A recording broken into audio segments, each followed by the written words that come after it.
So today then we're going to come to the next chapter, 1 Samuel 17, and we're going to think about David killing Goliath.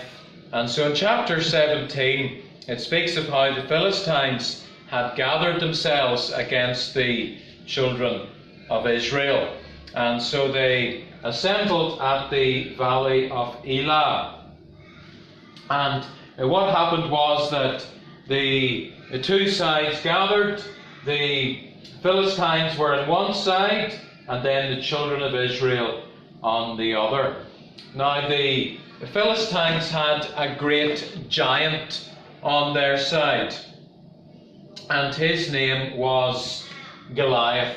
And so the Israelites were on the other side of the valley, and this great giant stood with the Philistines. And the Bible describes his height, which if we put it into language that we're familiar with today, he was almost 3 meters tall. He was truly a giant, a very, very tall man. And the Bible describes all of the armour that he carried. So he had a helmet of brass upon his head. He was armed with a coat of mail. The weight of the coat was 5,000 shekels of brass. And so it describes all of the various armour that he was wearing. And what we learn from this is that he had great strength. So he was tall, but he had also great strength in order to be able to hold up all of this armour. But every day this giant would come out and he would challenge the children of Israel. And he would say to them, "One of you is to come and fight me." And if the representative of the Israelite wins, then the Philistines will serve the Israelites. But Goliath was saying, if I win as a representative of the Philistines, then the Israelites will serve me. And so he put out this challenge to them: you choose a man.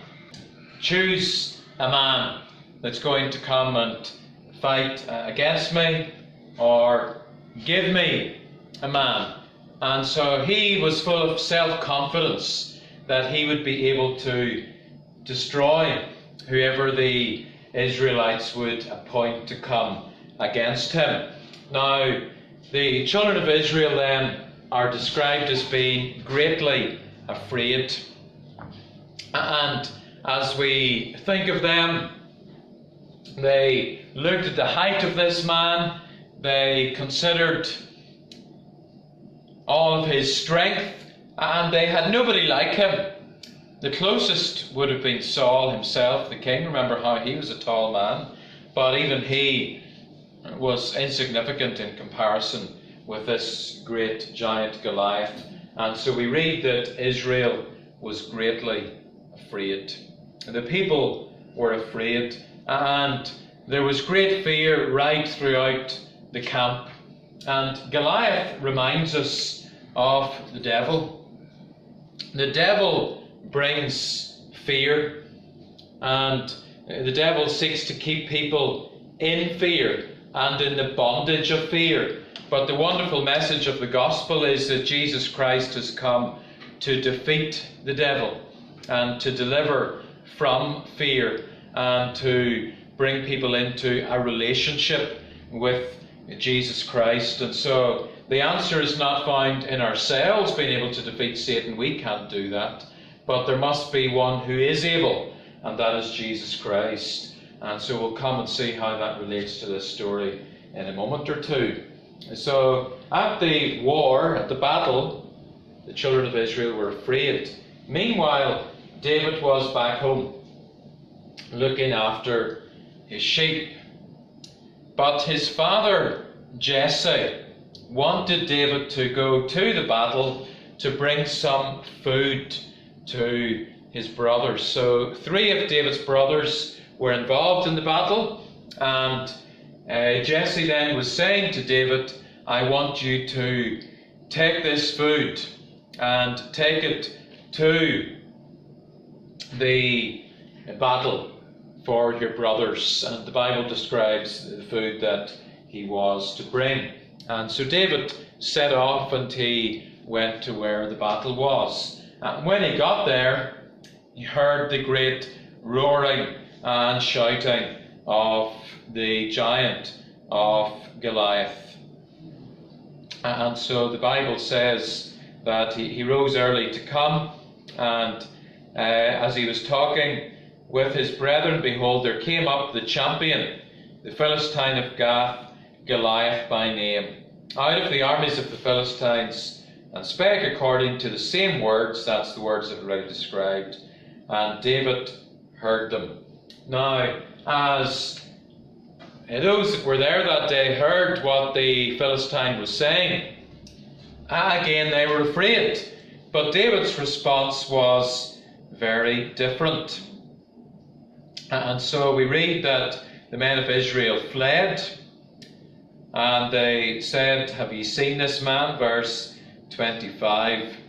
But then David asked in verse 26, what is going to happen to the one who will defeat this Philistine?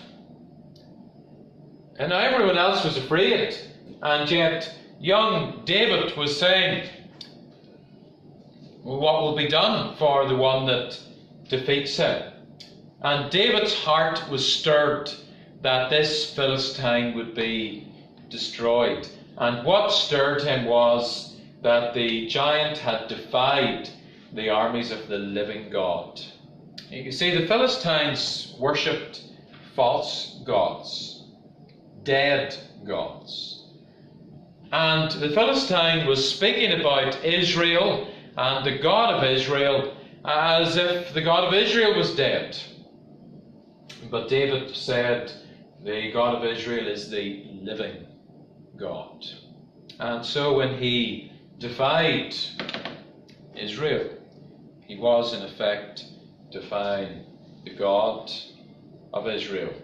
And this, as I've said then, greatly disturbed David.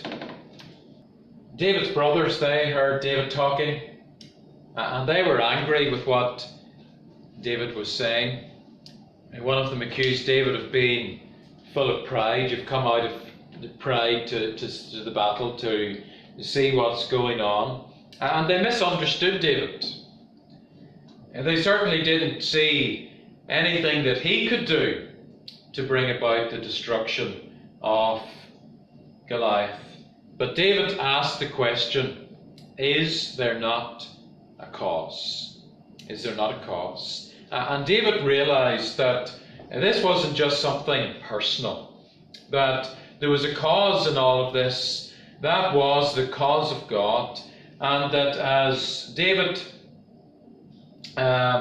was witnessing Goliath, David knew that Goliath was speaking against God himself. And David was stirred up that something would be done to destroy Goliath. And so news of what David was saying filtered to King Saul. And David came before King Saul, and David said, I will go and fight. And Saul was thinking, how could you go and fight? You're just a young man. But David said, when I've been a shepherd looking after the sheep, when the lion would come to steal the sheep, I would kill the lion. Or when the bear came, I would kill the bear. And so David said, I have had practice, as it were, and the Lord is with me. And David then said, I will go. I will go and fight. And Saul thought, well, you're going to need an armor. You're going to need some protection that can be given to you. But David rejected the armor. He said he had not proved it. He had never put the armor to the test. And so he said that he wasn't going to go trusting in armor, but rather he would go trusting in the Lord. And so David put the armor off. David then took his staff, the Bible tells us, and he went to a brook, a little river, and he lifted out 5 smooth stones. And he put these 5 smooth stones into his bag. And he had a sling with him. And so he went out then to face the giant. And here was this young man coming against a great giant, a great hero, as the Philistines would have seen it. And Goliath looked upon it as if it was a big joke. He said, "Am I a dog?" And he was looking at David thinking, how could you ever think that you could defeat me? But David said, "I come in the name of the Lord." So David was able to say, "Goliath, you're trusting in your armor, you're trusting in your strength, but I come in the Lord's name." And so in verse 45, "Thou comest to me with a sword and with a spear and with a shield, but I come to thee in the name of the Lord of hosts, the God of the armies of Israel, whom thou hast defied." You have defied God, you have defied the army of God. I come in God's name. And so David was not trusting in armor, he was trusting in God. He spoke of how this battle was the Lord's. David wasn't in this for his personal reputation. He was in this for God's honour. And as David recognized that, David said that the Lord, verse 47, "The Lord will give you into our hands." The Lord will defeat you. The Lord will destroy you. And you think of Goliath watching on, he was still thinking, there's no way that I will be defeated. He was full of pride, full of self-confidence. But David then put his hand into his bag. And remember, he had the stones in his bag. And he took one of those stones and he put it into his sling. And then he began to encircle the sling around his head, and at the right moment he made the right movement, and the stone came from the sling and hit the giant in his forehead. And the Bible tells us that the giant fell to the ground on his face.